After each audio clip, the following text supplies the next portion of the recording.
Yeah, this video is rest in peace to the late great James Ingram. I got word that he died today at the age of only 66.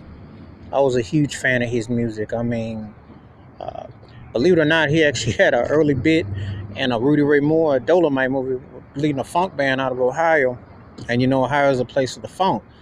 And then he relocated to California, hooked up with Ray Charles, did a lot of session work for Leon Haywood. Played all the instruments, if you know, on the cut She's a Bad Mama Jamma for Carl Carlton.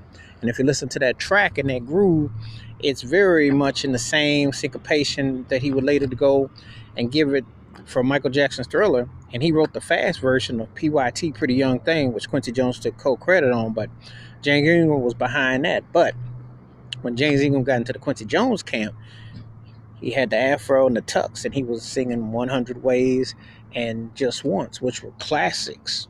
Remember, he had won the Oscars and all that, and Baby Come to Me and those classic songs with Patty Austin.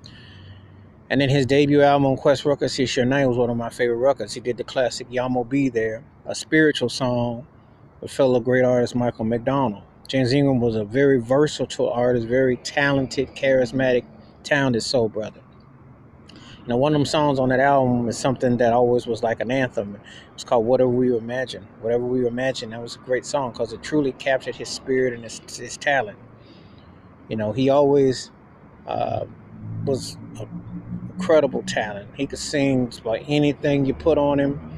Just a very talented individual. You know, one of those artists that is truly was unsung. And you think about it, I mean, the way he came out, you know, with his success and everything, but he truly had the gift. He had that whiskey voice, which resonated, touched a lot of lives, and you know, he's a very talented artist. You know, it's a very sad day when I think about, um, you know, what he represented as an artist.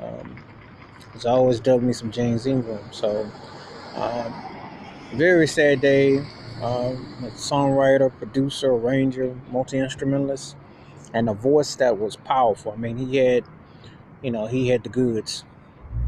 He was truly one of the best artists that I enjoyed. He's one of my personal favorites. I couldn't believe it today. So he passed at 66, and I thought so young, so vibrant, and just one of those guys that you knew that was an artist, man. That guy could do it.